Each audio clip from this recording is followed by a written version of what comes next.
வணக்கம். இன்றைக்கி நாம் மலேசியாவில் எல்லாருக்கும் பிடிச்ச மோஸ்ட் ஃபேவரட்டான நாசி லெமாக் செய்யலாம். நான் இன்றைக்கி சம்பல் ரெசிபி தான் சொல்லியிருக்கேன். வாங்க வீடியோக்குள்ளே போய் பார்ப்போம். தேவையான பொருட்கள் பார்த்திங்கன்னா நெத்திலிப்பொடியை நல்லா ஆஞ்சிட்டு அதுக்கப்புறம் சுத்தம் பண்ணி வச்சுருக்கேன்.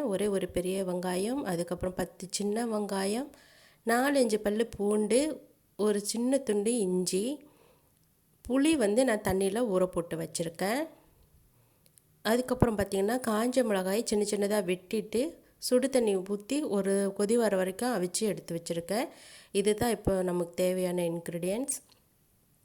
ஃபர்ஸ்ட் நாம் இந்த சின்ன வெங்காயம், பூண்டு, இஞ்சி இது எல்லாத்தையுமே பிளெண்டரில் போட்டு பிளெண்ட் பண்ணலாம்.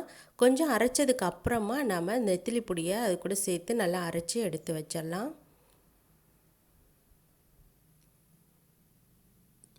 அதுக்கப்புறம் நம்ம எண்ணெயை சூடு பண்ணிவிட்டு நெத்திலி பொடி, கச்சான் அப்புறம் எல்லாத்தையும் பொரித்து தனித்தனியாக எடுத்து வச்சிடலாம்.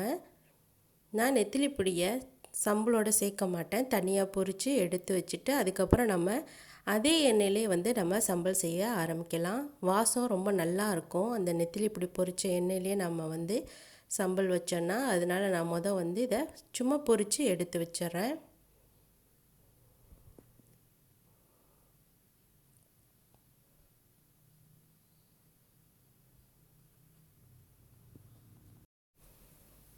நான் நெத்திலி பொடியை பொரிச்சதுக்கப்புறம் மிளகாய் போட்டு வதக்க போகிறேன்.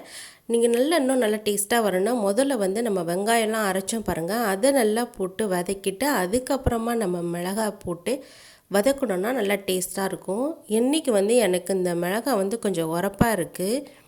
அதனால நான் முதல்ல எண்ணெயில் இதை போட்டு நல்லா நான் வதக்கிடுறேன். அதுக்கப்புறம் தான் நம்ம அரைச்சி வச்ச வெங்காயத்தெல்லாம் நான் சேர்த்துக்க போகிறேன்.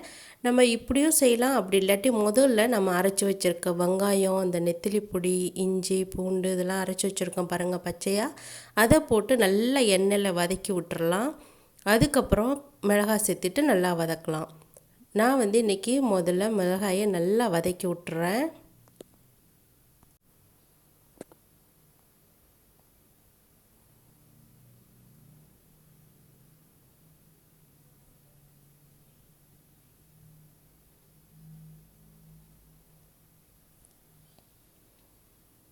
நம்ம முதல்ல மிளகாயை நல்ல எண்ணெயிலே வதக்கிட்டோம்னா அதோட அந்த பச்சை வாசனையெல்லாம் போயிடும்.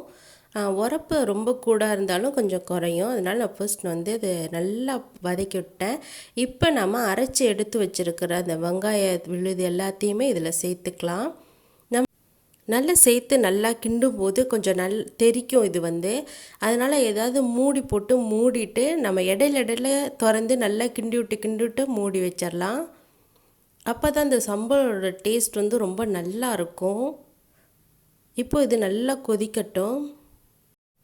இப்போ இது நல்லா பாருங்கள் என்ன அழகான கலராக வந்திருக்குன்னு.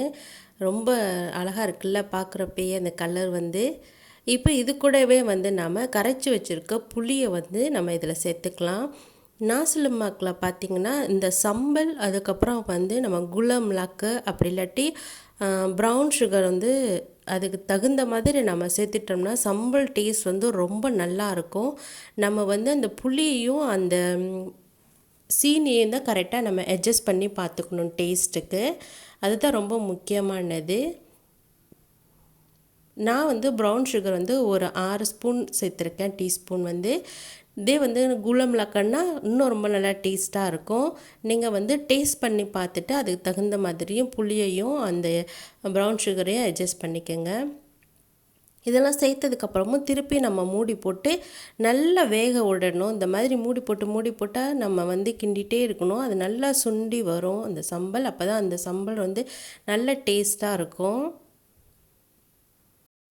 எங்கள் வீட்டில் பார்த்திங்கன்னா எல்லாருக்கும் நாசி லெமாக்னாவே போதும். 3 நேரமும் பார்த்திங்கன்னா காலைல, மத்தியானம், நைட்டுன்னு வச்சா கூட நாசி லெமாக் சம்பல் வச்சா முடிஞ்சிடும். இந்த ரெசிபி பிடிச்சிருந்துச்சுன்னா நீங்கள் ட்ரை பண்ணி பார்த்துட்டு எப்படி இருக்குன்னு கமெண்ட் பண்ணுங்கள். மறக்காமல் என்னோடய சேனலுக்கு சப்ஸ்கிரைப் பண்ணுங்கள், லைக் பண்ணுங்கள், ஷேர் பண்ணுங்கள். நன்றி, வணக்கம்.